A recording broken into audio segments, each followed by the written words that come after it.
Everyone, welcome to my YouTube channel. आज हम discuss करने जा रहे हैं Paschen back effect. The Paschen back effect में क्या है, पहले हम ज़ीमैन इफेक्ट के बारे में बात करेंगे।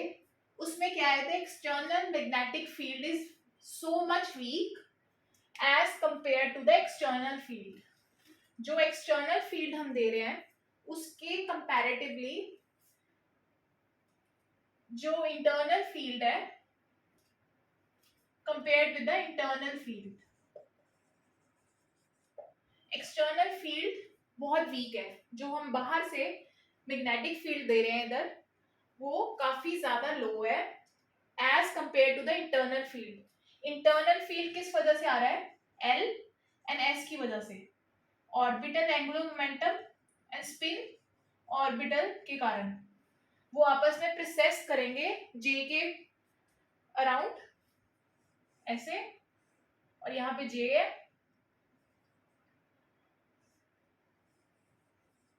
तो ये एस, ये जे, ओ सॉरी एल। सो जब ये प्रेसेस करेंगे तो टॉर्क प्रोड्यूस होगा, तो ये जे के राउंड प्रोसेस करते हैं। और एंगुलर मोमेंटम की वजह से, जैसे ये इलेक्ट्रॉन है, ये न्यूक्लियस है और ये इलेक्ट्रॉन है, ये रिवॉल्व कर रहा है, तो ऑर्बिटल एंगुलर मोमेंटम प्रोड्यूस हो रहा है। हमें ये पता है कि चार्ज क्या होता है? Q by T. जब चार्ज मूव करेगा तो करंट प्रोड्यूस होगा, ठीक है। करंट की वजह से मैग्नेटिक फील्ड प्रोड्यूस होगा। मैग्नेटिक फील्ड क्या है? म्यू नॉट आई, ठीक है। अगर चार्ज प्रोड्यूस होगा तो करंट प्रोड्यूस होगा। करंट की वजह से क्या प्रोड्यूस होगा? मैग्नेटिक फील्ड,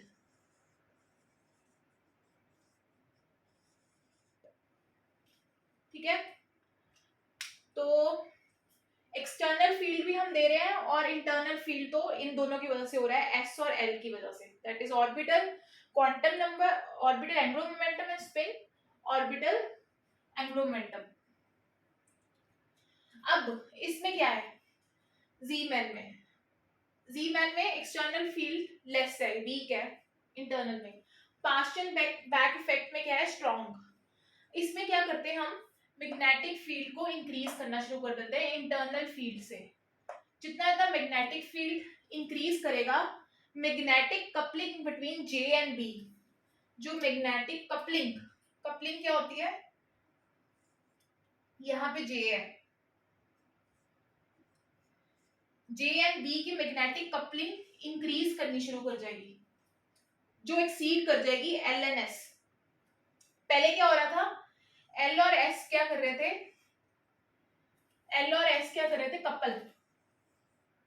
यहाँ पे जे है, यहाँ पे बी है और यहाँ पे जे है, उसके राउंड प्रोसेस करते हैं एल और एस। ये एस हो गया और ये एल, ठीक है। ये हो गया जे, ठीक है। अब मैंने मैग्नेटिक फील्ड एक्सटर्नल इतना ज्यादा इंक्रीज कर दिया, जो एक्सीड कर गया इनकी magnetic coupling L N S की। जो जे एंड बी की मैग्नेटिक कपलिंग है वो एक्सीड कर जाएगी एल एन एस की, ठीक है।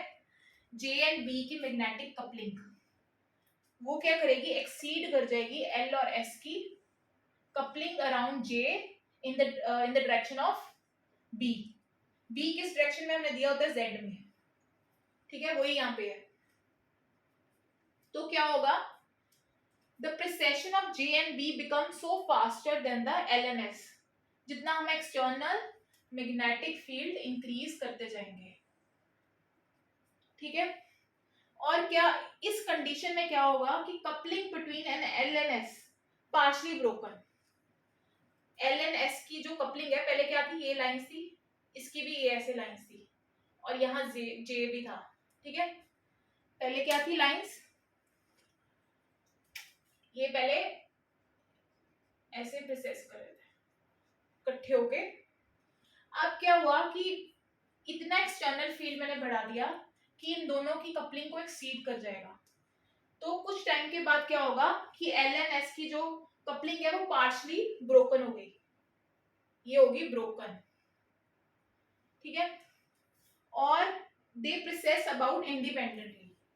अब वो क्या कर रहे हैं? इंडिपेंडेंट प्रोसेस करना शुरू हो गया, ठीक है, L N S about B, ये बी है, इसके इसके अराउंड इंडिपेंडेंटली इन्होंने प्रोसेस करना शुरू कर दिया। ठीक है, अब कोई ऐसे नहीं कि जे के साथ, क्योंकि जे इंडिपेंडेंट हो गया, इन जे क्या है, नॉट फिक्स्ड इन मैग्नीट्यूड। पहले था कि जे के आसपास प्रोसेस कर रहे थे, बट इतनी एक्सीड कर दी मैंने एक्सटर्नल फील्ड कि magnetic coupling between J and B exceeds between the L and S. ठीक है, और ये क्या हो जाएगा, कुछ टाइम के बाद पार्शली ब्रोकन हो जाएगी कपलिंग इनकी, जिसकी वजह से पार्शली ब्रोकन होने की वजह से J is not fix in magnitude. अब J का कोई फिक्स मैग्नीट्यूड नहीं है, जिसकी वजह से क्या होगा कि फर्दर मैंने और अगर B इंक्रीज कर दिया, मतलब मैग्नेटिक फील्ड मैंने इंक्रीज कर दिया, तो L and S processing independently. अब ये क्या हुआ, इंडिपेंडेंटली प्रोसेस करना शुरू कर दिया इन्होंने अराउंड अबाउट द B। तो अब मैंने इंट्रैक्शन एनर्जी देखनी है इनकी, इंट्रैक्शन एनर्जी।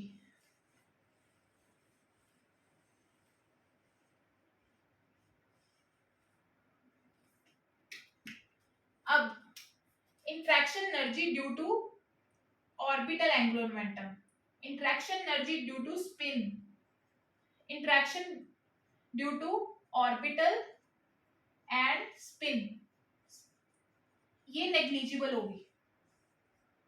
ठीक है, ये फैक्टर नेग्लिजिबल होगा, क्योंकि एक्सटर्नल फील्ड इतना है कि इनकी जो मैग्नेटिक फील्ड जो ये प्रोड्यूस कर रहे हैं कपलिंग, वो बहुत कम है, तो जिसकी वजह से सिर्फ ये दो टर्म्स डोमिनेंट होंगे, ये दो टर्म्स डोमिनेंट है, इसको हम जीरो ले लेंगे क्योंकि इनका नेग्लिजिबल है।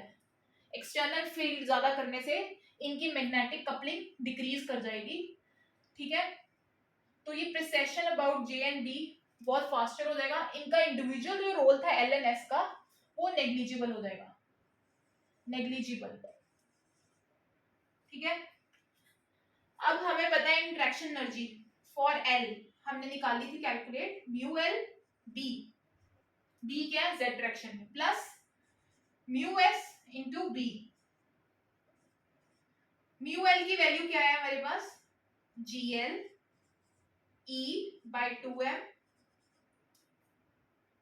L vector. ठीक है, और जीएल ग्रायोमैग्नेटिक रेशियो। ठीक है, जीएल लैंडे जी फैक्टर भी कहते हैं इसको, जिसकी for orbital, pure orbital motions के लिए इसकी वैल्यू होती है 1, और इसकी वैल्यू होती है 2 जीएल की। इसको लिख सकते हैं plus G S 2m S vector. ठीक है, ये हमारी वैल्यूज आ गई। ये फिगर रहने देती हूँ, ये सारा मैं रब कर रही हूँ।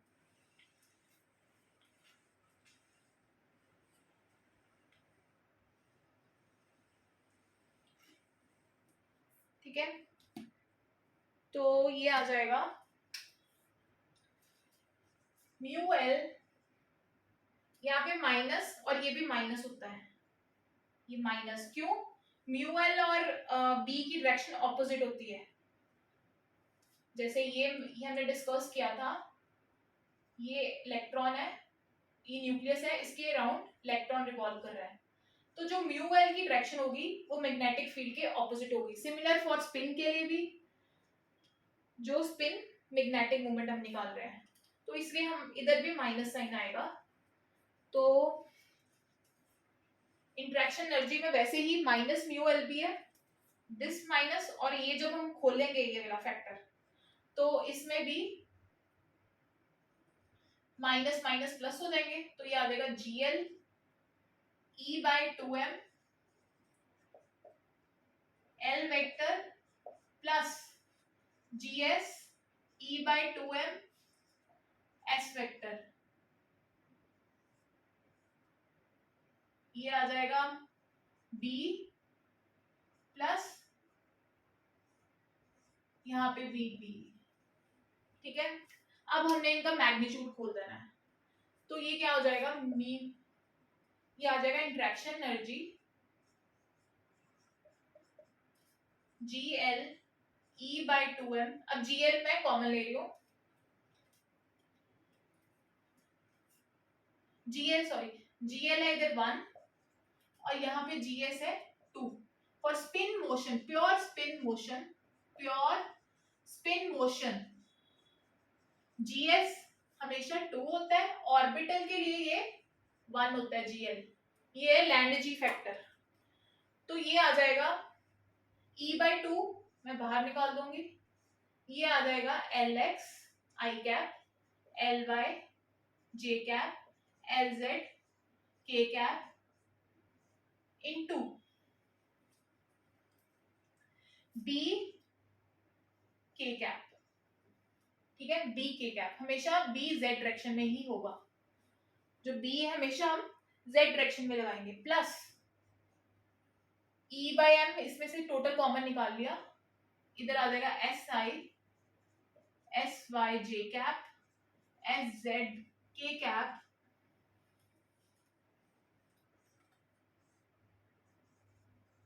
K cap. ठीक है, तो E/m जब डॉट प्रोडक्ट लिया तो सिर्फ हमारे पास यही कंपोनेंट बचेगा, तो ये आ जाएगा LZB प्लस यहाँ पे 2 फैक्टर आएगा, क्योंकि GS की वैल्यू क्या थी इसके लिए 2, तो यहाँ 2 फैक्टर आएगा, तो आ जाएगा 2 SZB। अब क्वांटाइज LNS क्वांटाइज है, इनकी जो ये हर डायरेक्शन में इनकी ट्रांजिशंस अलाउड नहीं है, सिर्फ कुछ ही डायरेक्शन में, कुछ स्पेसिफिक अलाउड डायरेक्शन में ही ये हमारे पास ये वैल्यूज आती हैं इनकी, तो इसलिए ये क्वांटाइज्ड है। तो इसको लिख सकते हैं ML H cross SZ MS H cross.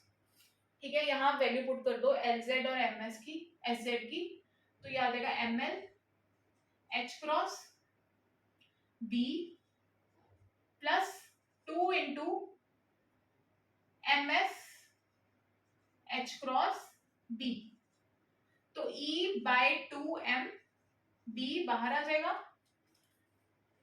H भी बाहर आ जाएगा, तो ये आ जाएगा ML प्लस 2MS। इस चीज को हम कहते हैं Bohr magneton E/2m EH cross. इस चीज को हम कहते हैं म्यू बी, बोहर मैग्नेटन, जिसको सॉल्व करके आता है 9 इंटू 10⁻24 एनोमीटर, ये वैल्यू आती है हमारे पास। ठीक है, तो ये मेरे पास वैल्यू आ गई इंटरेक्शन एनर्जी की। अब हम एक एग्जांपल लेने लगे हैं,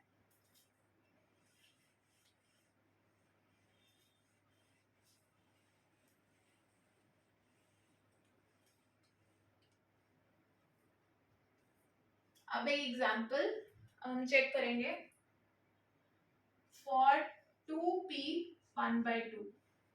ठीक है, एक टेबल ड्रॉ कर लेंगे,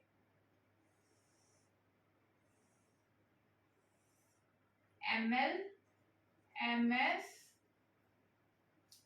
इसको लिख सकते हैं ML plus 2MS mu B B। ठीक है, यहाँ पे इस टेबल में इधर वैल्यू डाल दो MS 2MS mu B B। ठीक है, तो delta E interaction energy total. अब इसके लिए चेक करो, P के लिए L कितना होता है 1, ML की वैल्यू क्या होगी +1 0 1 -1, स्पिन क्या होगी हाफ, MS की वैल्यू होगी, 2 वैल्यूज होती है MS की +½ -½ ठीक है। स्पिन हाफ क्यू, ये मैंने यहां से भी हम कैलकुलेट कर सकते हैं स्पिन मल्टीप्लिसिटी की टर्म 2s+1, तो 2 इंटू हाफ +1, तो ये आ जाएगा हाफ और हाफ कैंसिल हो गए, तो ये आ गया 2। तो s की टर्म अगर हाफ होगी तभी स्पिन मल्टीप्लिसिटी मेरे पास 2 आएगी।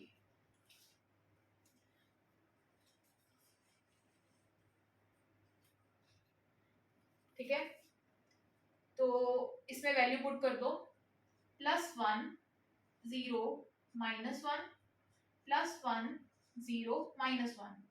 ms की 2 वैल्यू है, पहले हाफ प्लस वाली पुट कर लो, फिर माइनस हाफ। अब ml + 2ms, ml + 2ms 1 1 for first value हम कैलकुलेट करने लगे हैं, ml 2ms म्यू बीवी फॉर फर्स्ट वैल्यू, तो ये आ जाएगा 1 + 2 इंटू हाफ, ms क्या है हाफ म्यू बीवी, तो ये आ जाएगा हाफ ऑफ कैंसिल आउट, ये आ जाएगा 2 म्यू बीवी, यहाँ पे आ जाएगी 2 म्यू बीवी, यहाँ पहले बस 2 लिखेंगे, यहाँ टोटल। ठीक है, ये आ गई 2 वैल्यू। उसके बाद 0, अगर ml 0 है फॉर 0 सेकेंड टर्म, यहाँ पे 0 ml प्लस 2 इंटू हाफ, ये आ जाएगा 1 म्यू बीवी, 2 म्यू बीवी 1। ठीक है, उसके बाद -1, यहाँ पे पुट किया -1 प्लस 2 इंटू हाफ, अब क्या होगा -1 + 1 0 0 म्यू बीवी, अब यहाँ पे +1 प्लस 2 इंटू -हाफ कैंसिल, तो ये आ जाएगा 0, -1 एंड +1 0, यहाँ पे 0 और -1 इधर भरा 0 माइनस, ये आ जाएगा -1 म्यू बीवी, तो ये आ जाएगा -1। यहाँ पे -1 -12 इंटू 2 कट गया ये, तो ये आ जाएगा -2 म्यू बीवी,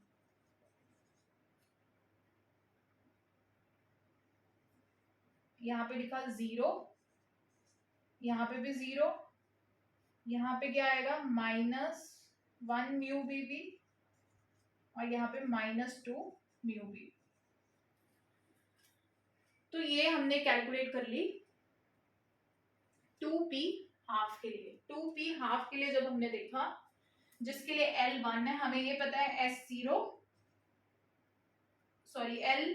किसके लिए होता है S के लिए, L1 किसके लिए होता है P के लिए, L2 किसके लिए होता है D के लिए, तो वही हमने कैलकुलेट की है।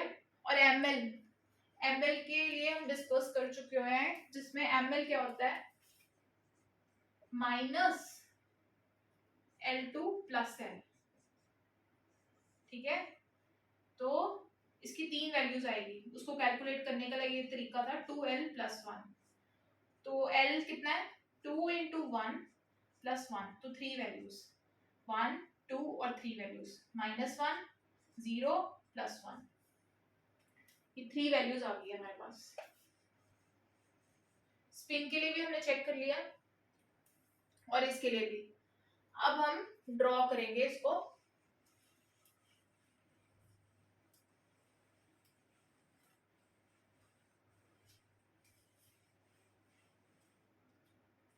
अब हम ड्रॉ करके देखेंगे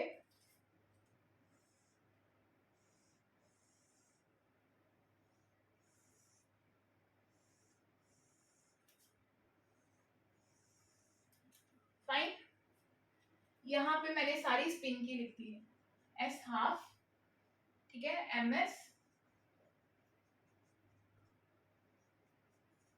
एल 1, एम एल, ठीक है। तो ये मेरे पास वैल्यूज आ गई। अब एनर्जी,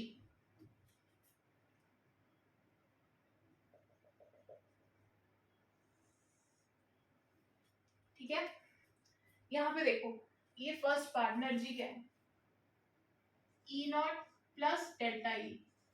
डेल्टा ई क्या है, ये जो हमने निकाले है, तो यहाँ पे ये है +1 के लिए, -1, 0, -1,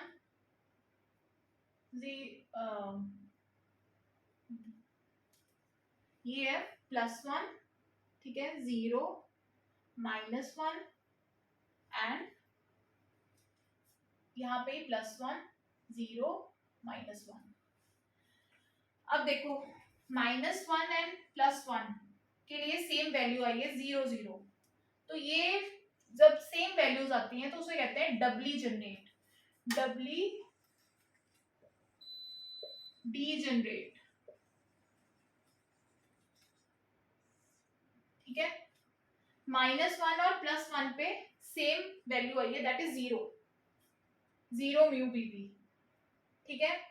यहाँ पे मैंने पहले 2 के लिए 1 के लिए लिखी, तो ई नॉट प्लस 2 म्यू बीबी, ठीक है। 0 के लिए, 0 जब ml था तो क्या आया, ई नॉट प्लस म्यू बीबी। -1 के लिए क्या आया, ई नॉट, और इसके लिए भी ई नॉट, +1 के लिए भी क्या है, ई नॉट, क्योंकि वहां पे भी 0। ये केस है डबली जनरेट, बाकी नॉन डीजनरेट है, और ये है डबली डीजनरेट, जहां पे सेम वैल्यू आई है इस वैल्यू के लिए और इस वैल्यू के लिए 0, ठीक है। नेक्स्ट हम ले रहे हैं 0 के लिए, तो उसके लिए क्या आई है, E naught minus mu BB, E naught -2 mu BB. तो इन दोनों के लिए सेम वैल्यू है, दैट इज ई नॉट, तो इसको लिखा doubly degenerate. Similar energy, same value आई है इन दोनों टर्म्स के लिए, ml के लिए। तो ये मेरे पास ml की वैल्यूज है।